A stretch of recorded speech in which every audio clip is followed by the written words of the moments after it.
Karena ada pepatah lama mengatakan tak kenal maka tak sayang maka tak cinta, tak cinta maka tak taat. Karena ada perintah dari Allah Subhanahu wa taala, "Wa ma ataakumur rasulu fakhudhuhu wa ma nahakum anhu fantahu."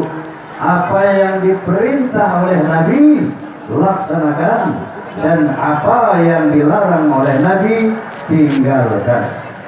Bahkan Allah Subhanahu wa taala lebih menegaskan lagi agar kita taat kepada Rasulullah dalam firman-Nya, "Qul in kuntum tuhibbunallah fattabi'uni yuhibbukumullah wa yaghfir lakum dzunubakum wallahu ghafurur rahim."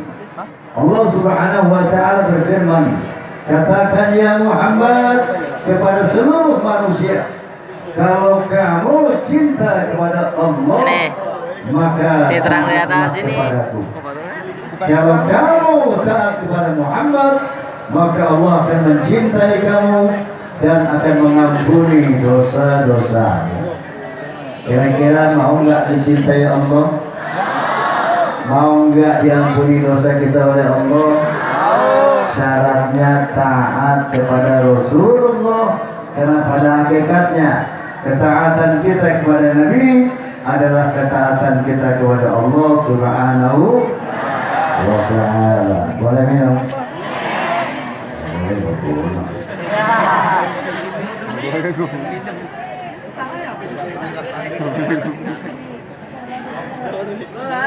Nah, untuk lebih mempertajam pengenalan kita terhadap beliau Sallallahu Alaihi Wasallam, saya ingin mengajak kita semua menyelami biografi singkat beliau. Setuju? Setuju?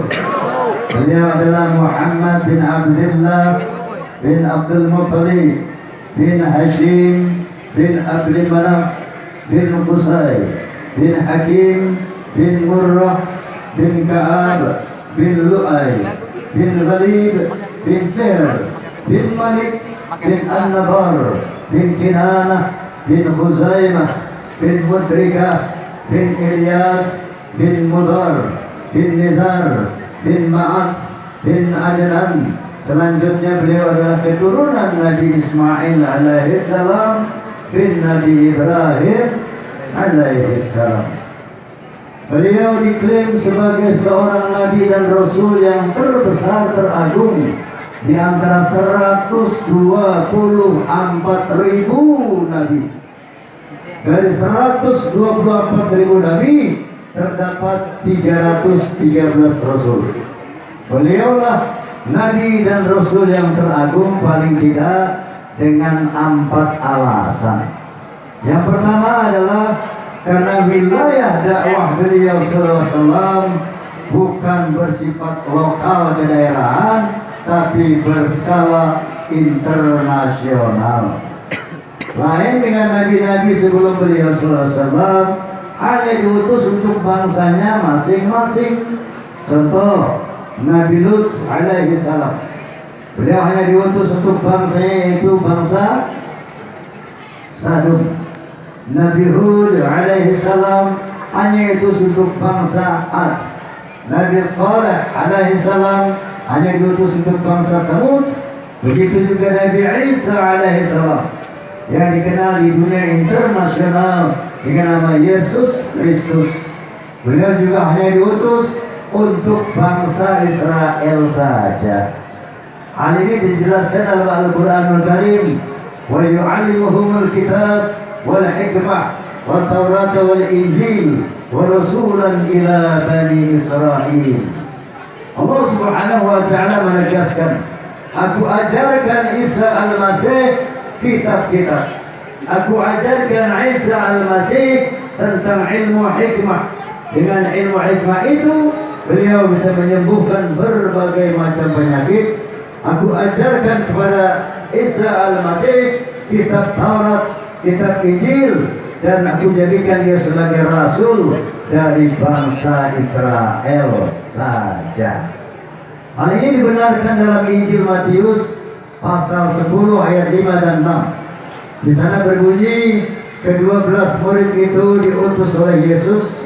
Kemudian dia berpesan kepada mereka, jangan kalian menyimpang ke jalan bangsa lain atau memasuki kota orang Samaria, melainkan pergilah kepada domba-domba Israel. Paham? Hei, paham? Ntar pulang nih, tolong lihat map dunia, map ya. Di Google juga ada tuh, Google Map, cari Israel. Setelah Israel ada kota kecil namanya Samaria. Ke Samaria saja Yesus Kristus melarang murid-muridnya untuk menyebarkan agama. Lain dengan Nabi kita Muhammad SAW, beliau tidak hanya diutus untuk bangsa Arab saja, tapi beliau diutus untuk seluruh bangsa-bangsa di dunia, untuk seluruh manusia di dunia, sebagaimana firman Allah Subhanahu wa taala, "Wa ma arsalnaka illa kafatan linnas." Ya Muhammad, tidaklah engkau aku utus kecuali untuk seluruh bangsa di dunia, untuk seluruh manusia di dunia, termasuk buat orang di mana nih? Di Pondok Aren. Alhamdulillah. Nah, karena para nabi itu dibekali sifatnya, misinya cuman lokal kedaerahan, maka dibekali dengan kitab-kitab suci yang sederhana dan tipis saja. Misalnya Nabi Daud dibekali dengan kitab suci apa? Zabur, tipis, isinya sederhana. Begitu juga Nabi Musa alaihissalam dibekali dengan kitab suci yang tipis, yaitu Taurat, sederhana. Begitu juga Nabi Isa alaihissalam dibekali dengan kitab suci Injil, tipis, sederhana.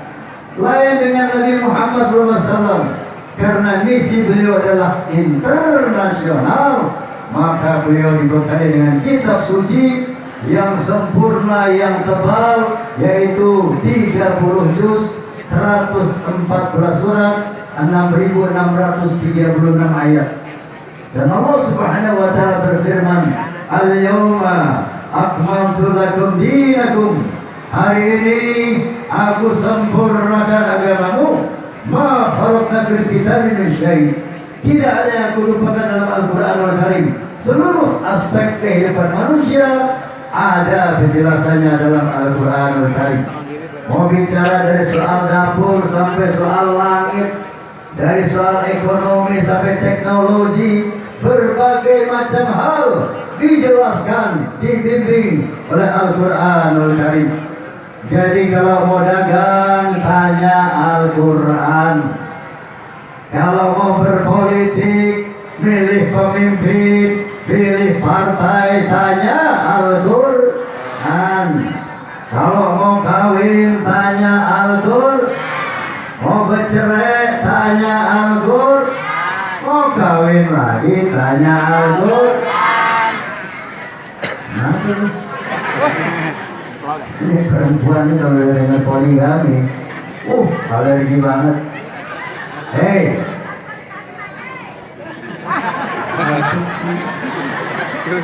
kenapa? Karena poligami ini nggak pernah dibahas di pengajian-pengajian. Makanya namanya surat An-Nisa ayat 3 sampai 4 dilompatin aja.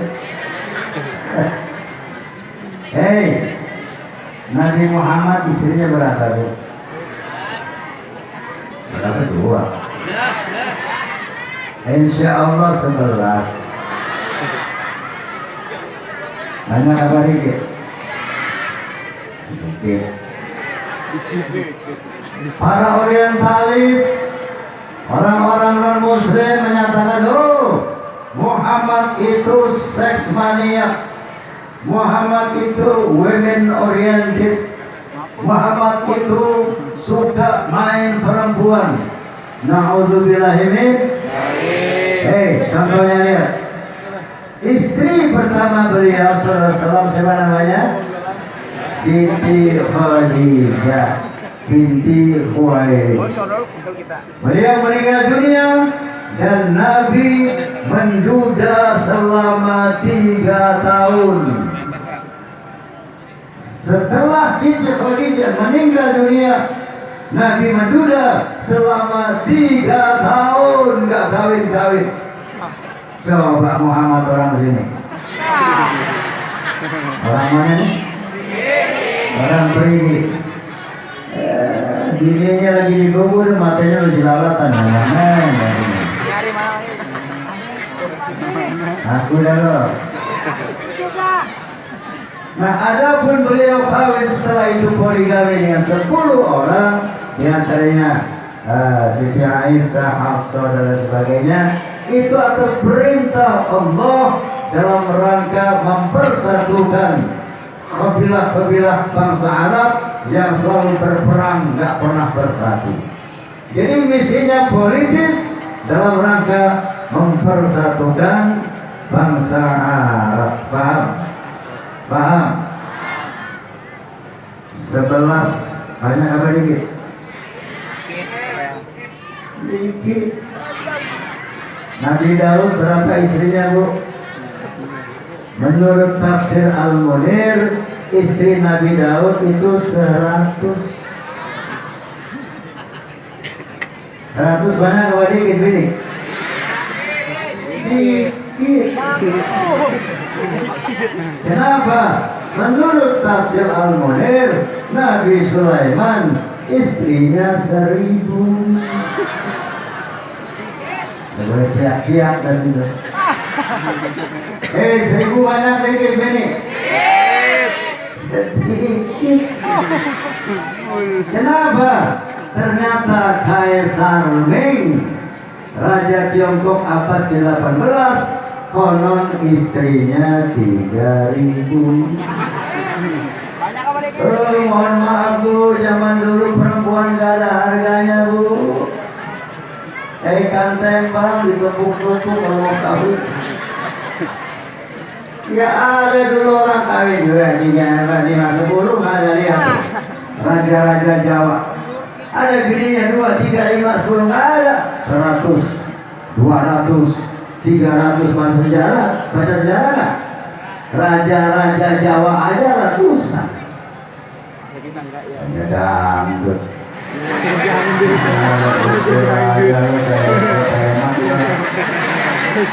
Mau dapur orang asli.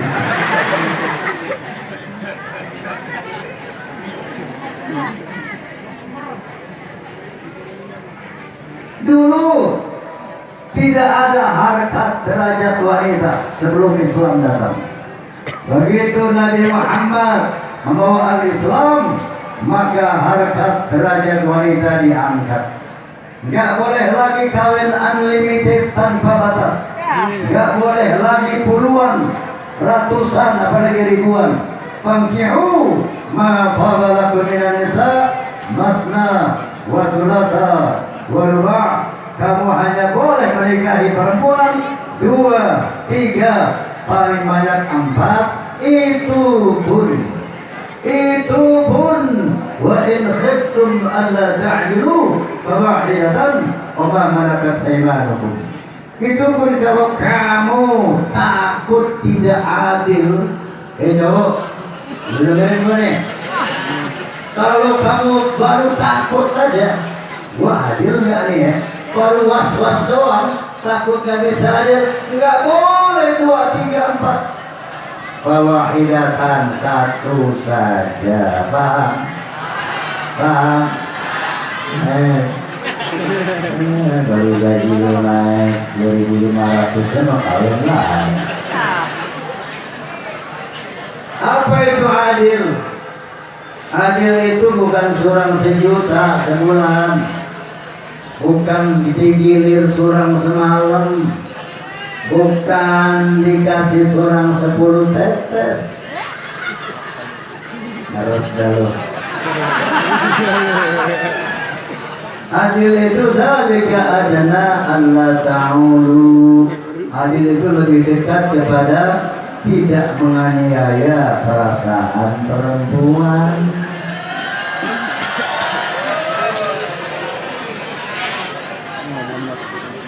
Cocok bu? Tos dulu.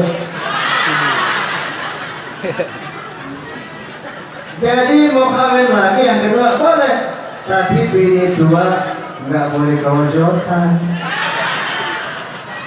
Ini lo kawin lagi bini tua kelojotan ini nggak adil, betul? Betul. Boleh kawin lagi kalau istri tua pun bahagia sebagaimana yang muda. Boleh, bisa nggak lo? Cowok, bisa nggak lo? Jadi kalau nikah lagi udah happy aja. Kenapa lo yang pada rese?